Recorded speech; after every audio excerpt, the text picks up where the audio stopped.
કરીએ ગ્રાફિક્સના માધ્યમે કે આખરે વારંવાર પાક તરફથી આજે નાપાક કોશિશો થઈ રહી છે, વારંવાર હુમલા કરવામાં આવી રહ્યા છે। તેમાં તપાસમાં શું આખરે ખુલાસાઓ થયા છે?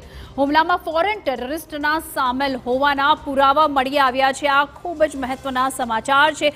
વારંવાર પાક તરફથી જે તમામ એક્ટિવિટીઝ કરવામાં આવી રહી છે, ટેરરિસ્ટ એક્ટિવિટીઝ, તેને લઈને ફોરેન ટેરરિસ્ટના સામેલ હોવાના પુરાવા સામે આવ્યા છે। અને સાથે જ આપને જણાવી દઈએ કે હુમલાની જે પદ્ધતિ હતી, જે રીતે પાકના આતંકી સંગઠન લશ્કર હુમલા કરતા હોય છે, તે જ પદ્ધતિથી હુમલો કરવામાં આવ્યો હતો। અને આ તમામ વારંવાર જે એપ્રિલ, મે અને જૂન બેક ટુ બેક 3 મહિના જે આતંકી હુમલા થયા છે, તેમાં પાકની નાપાક હરકતો સામે આવી છે। અને આખરે કેવી રીતે આ સમગ્ર ષડયંત્ર રચવામાં આવ્યું હતું તેના પર નજર કરીએ। 3 મેના રોજ પીઓકેના ખાઈગલ ગામમાં હુમલાનું તમામ ષડયંત્ર જે છે તે રચવામાં આવ્યું હતું અને આ ખૂબ જ મહત્વપૂર્ણ તમામ માહિતી સામે આવી છે।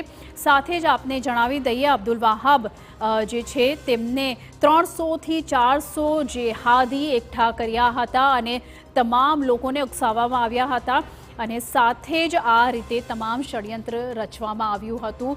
ફોરેન ટેરરિસ્ટની ઇન્વોલ્વમેન્ટની પણ આમાં જે છે તમામ પ્રૂફ મળી આવ્યા છે, તેમની સાંઠગાંઠ હોવાની પણ આમાં તમામ સ્પષ્ટતા કરવામાં આવી છે। સાથે જ કાર્યક્રમમાં જૈશ એ મોહમ્મદ, લશ્કરે તૈયબા પણ આમાં સામેલ છે। લશ્કર જે રીતે ઓપરેટ કરતી હોય છે, જે તેમની સ્ટ્રેટેજી છે, મોડસ ઓપરેન્ડી છે, એ રીતે જ આ ગ્રુપ તરફથી પણ હુમલાઓ અને તમામ જે છે પ્લાનિંગ કરવામાં આવી હતી એ સ્પષ્ટ થઈ ગયું છે। જમ્મુ કાશ્મીર લિબરેશન ફ્રન્ટનું પણ આમાં નામ સામે આવી રહ્યું છે અને સભામાં ભારત વિરુદ્ધ મોટી કાર્યવાહી કરવા લોકોને ઉશ્કેરાયા હતા। આ તમામ મહત્વપૂર્ણ ખુલાસા થયા છે, ખાસ કરીને જે રીતે રિયાસીમાં અટેક કરાયો છે શ્રદ્ધાળુઓની બસ પર। અને સાથે જ આપને જણાવી દઈએ કે મૃત આતંકવાદીઓના પત્ર વાંચી યુવાનોને ભારત વિરુદ્ધ જેહાદ માટે ભડકાવવામાં આવ્યા હતા। તો આ સમગ્ર મામલે કઈ રીતે યુવાનોને ઉશ્કેરવામાં આવ્યા છે તેના પણ ખુલાસા થયા છે। અને મહિના બાદ 9 જૂને શિવખોડીમાં શ્રદ્ધાળુઓની જે બસ પર છે તેના ઉપર આતંકી હુમલો કરવાની આ સાજિશ પાક તરફથી રચવામાં આવી હતી અને આ સમગ્ર મામલે કઈ રીતે ષડયંત્ર રચવામાં આવ્યું તેના પણ ખુલાસા થયા છે। સાથે જ પાકને વિદેશ પ્રધાનનો એક સ્પષ્ટ જવાબ સામે આવ્યો છે। પાકિસ્તાન આતંક ફેલાવનાર દેશ છે, એસ જયશંકર તરફથી આ નિવેદન સામે આવ્યું છે અને વર્ષોથી સીમા પર આતંકવાદ પર ફોકસ રહ્યું છે પાકનું।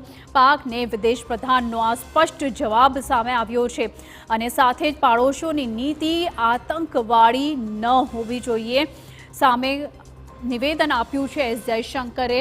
અને ચીન અને પાકિસ્તાન અલગ અલગ દેશ છે અને કઈ રીતે તેઓ હુમલા કરી રહ્યા છે વારંવાર, અને જે રીતે રિયાસીમાં હુમલો થયો છે તે ખૂબ જ શરમજનક છે। અને સાથે જ તેમણે જણાવ્યું છે કે આતંકવાદનો નિકાલ લાવવા અમારી પ્રાથમિકતા છે અને આ જ પ્રાયોરિટી છે, તેને લઈને તેઓ તમામ પગલાં જે છે તે લઈ રહ્યા છે હાલ।